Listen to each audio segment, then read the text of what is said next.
Okay, here we go. The banner for Choose Your Legends 4 has finally dropped. Let's just go in completely blind and see what these guys have to offer us. This is, of course, your boy Tacho here. So, completely blind, completely initial reactions to what we're going to see here. I wanted to make sure this was as, genuine a reaction as possible. Alright, so we got Dimitri up first. Infantry Blue Lance, okay. Alright, so he's got Moon Gradavis, 16 might and 1 range. Unit can counterattack regardless of foe's range. Alright, already that's very good, distant counter. Grants special cooldown charge +1 per foe's attack during combat. Okay, so it's distant counter and the breath effect as well. That's a really sick combo right there. Very powerful weapon. Okay, he has Noontime. Attack and Defense Unity, what is this? If unit is within 2 spaces of an ally, grants attack and defense +5 and bonus to attack and defense during combat, equal to the current penalty on each of those stats ×2. So the example is if unit has -7 penalty to attack, grants attack up 19 for a net bonus of attack up 12. So the reason why there's a net bonus as opposed to simply just attack up 19 is because skills like this do not negate the penalty. The penalty is still in effect on your unit. It's just that the amount of stats you're gaining in regards to the bonus outweigh the actual penalty itself, so you end up going plus. So attack up 12, that's pretty solid. Wait a second, hold on. What would happen if you gave this unit to Fallen Ike? Or if you gave this skill to Fallen Ike? Because doesn't Chaos Ragnall already do something like this? So would you be able to stack both of the penalty stat bonuses?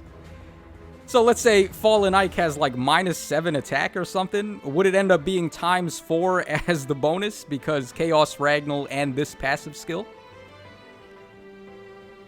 That seems like something to think about. Okay, wow. All of a sudden, I really want to give this skill to Fallen Ike now and see how this interacts with Chaos Ragnall. But, I mean, regardless, though, this is a very good skill, of course, being able to convert penalties into bonuses. Like, Aether Raids, you see that all the time with debuffing statues like both of the shrines, and we have the Infantry School and the Panic Manor and so on. So, anytime you can change penalties into a bonus is going to be very good. Alright, he's got Blue Lion Rule.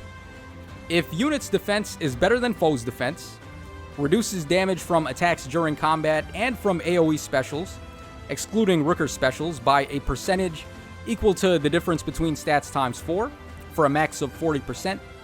And also, if foe initiates combat, unit makes a guaranteed follow-up. Wow. Okay, so it's quick repost with the close call effect? Yo, that's so nasty. So you get damage reduction and a guaranteed follow-up if your defense is better than the foe's, which I'm sure is going to be the case in most situations. Typically, offensive units that you want to have the damage reduction against are not really going to have the best of defense anyway. They're typically glass cannon units. So this is really good. And what makes it even better is that Dimitri is a Blue Lance unit. We don't really have too many good infantry bait options for lances yet. Well, I guess we just recently got female Chris, and Theorm is still pretty decent, even though she's a little bit dated at this point. But nothing is really competing with this guy, so that's really awesome. And Joint Hone Attack. Man, imagine if that was Joint Drive Attack. Let's just give this guy absolutely everything. Alright, but still, really awesome unit here. I'm sure Dimitri fans are going to enjoy that a ton. Alright, next up we've got Claude here.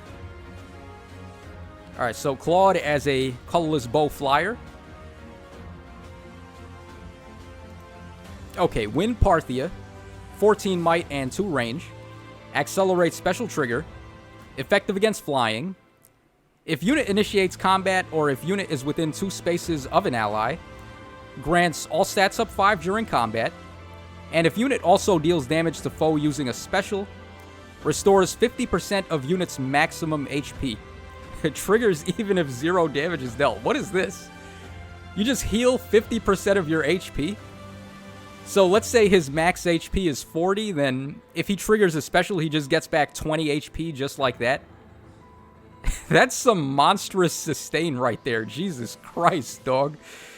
And he, of course, they gave him a 2-hit special like Moonbow, so he's going to be able to proc that pretty much every time he enters combat with the -1 cooldown count. This is nasty. Like, in terms of healing, this is really powerful. The only thing I'm thinking, though, is, like, how good is he actually going to be defensively?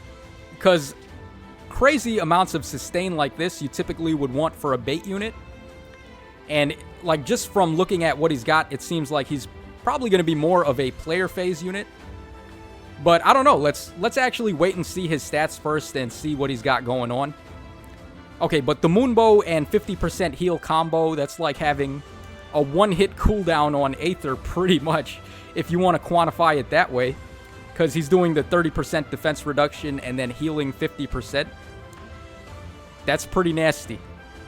Alright, Fury 4, Chill Speed and Defense 2, and then Attack and Speed Rain 3. Okay, what is this? Inflicts Attack and Speed -4 on foes within 2 spaces during combat. Wow. Wow, that's actually really good. It's like Gurgurant as a C-slot passive. Imagine having, like, Attack and Defense Rain 3 on a unit like Ashnard with Gurgurant. So you're just doing Attack and Defense -9 on foes within 2 spaces. And what's really good about this is that your other units can benefit from this stat decrement. That's really good, yo. Hold on a sec. Is this better than Joint Drive Attack then? Because with Joint Drive Attack, you're only really gaining 4 attack, but here you're doing like -4 to double stats on the foes. Yeah, I think this might actually be better than Joint Drive Attack. Wow. Imagine we'd get to a point where Joint Drive Attack is no longer like straight up the best C-slot passive. And I know I'm generalizing with a statement like that, so please don't get too upset at me for saying a statement like that, but like it is. Like, Joint Drive Attack in general is just probably the best C-slot passive in a bubble. And now we have these rain skills. Okay, so next up we've got Lycipia. We pretty much knew what her base kit was going to be from the Fate channel, so I'm only going to talk about her weapon. So we got Dark Spikes T, 14 might and 2 range, effective against cavalry, grants speed up 3. Oh, wait a second. When I checked her BST the other day, it said that she was at like 168, 167, something like that. And because of that, I assumed that she was not going to have a stat +3 on her weapon, but it looks like she actually does. So that's going to put her BST at like 165 or 164. That's a little bit more in line with units like Fallen Leon and Fallen Julia and such. But I was thinking she was going to end up having a same BST as Ewan, who has the highest currently for the infantry tome units. Alright, a little disappointing. Not really the biggest deal, though. I'm sure she's still going to be good. At the start of combat, if foe's HP is above or equal to 75%, grants attack and speed up 6 during combat. Okay, that's really good. You're pretty much always going to see that for the most part. If unit's HP is not full and unit initiates combat, unit makes a guaranteed follow-up attack before foe can counterattack. That is disgusting. Okay, as long as she's not on full HP, she has Desperation. And as long as the foe's HP is pretty much full up to a point of 75%, she gets attack and speed up 6. That's nasty. Like, there's just no way to slice it. That's just nasty. Okay, we're not going to cover her passives. We knew what those were. Man, these units are so impressive. Like, I'm just blown away by what we're seeing here. Okay, finally we have Edelgard. Let's see what she's got. Okay, so Armored Axe unit. Okay, Flower Hauteclear, 16 might and 1 range. Accelerates special trigger, so cooldown count -1. At the start of turn, if unit's HP is above 25%, unit can move 1 extra space that turn only.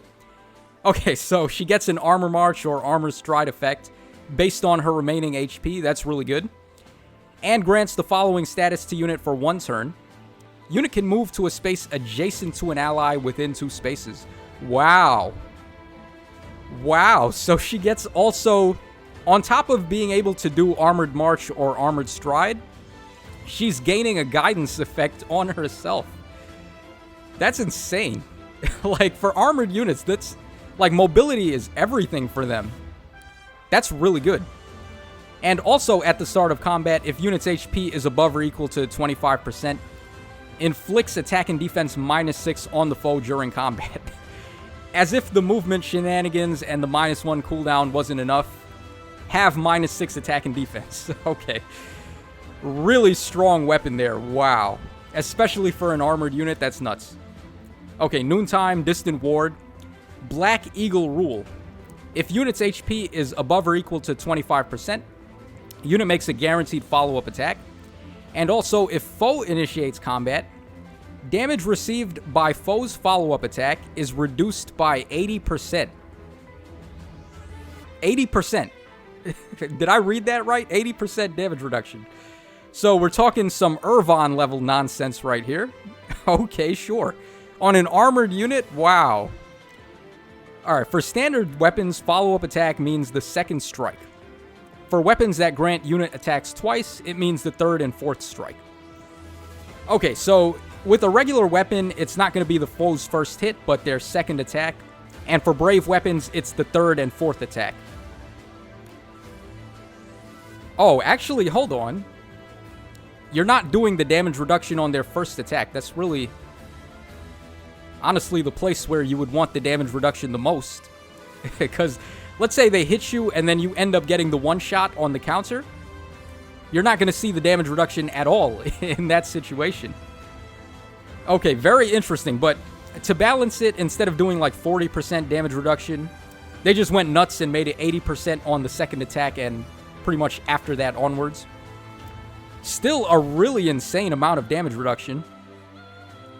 I feel like this is going to be more powerful on the enemy than actually in the player's hands. Because if you're the one controlling Edelgard, you're going to want the damage reduction the most on the 1st attack of the foe's attacks. Whereas, like, the enemy, they can just wall you out and play as stally as possible and make it as hard to kill Edelgard as possible. So it's going to be way better for them to have the -80% damage reduction there.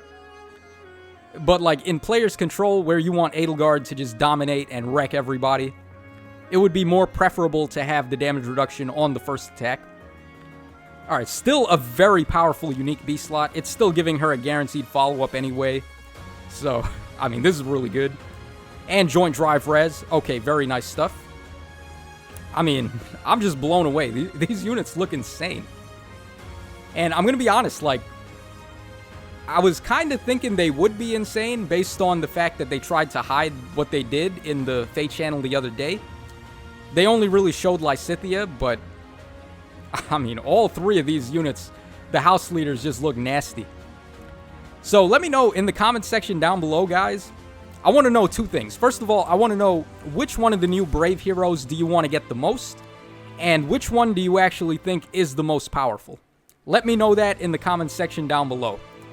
And for me right now, I think I'm slightly leaning towards Dimitri. But definitely Edelgard is in there for sure. It's not just Dimitri. Okay, and also, I mean, we knew about this from the Fate channel, but you're going to be able to do the 40 summon count multiple times on this banner. The only bad thing is you can only redeem each unit 1 time from this. So you're not going to be able to do it to just pile on the merges and go for an easy +10. I totally might have done it, though. I think I would have gone for a +10 on Dimitri if you could have chosen the same unit multiple times. But it is what it is. So that's all for my breakdown and initial reactions on the Choose Your Legends 4 units.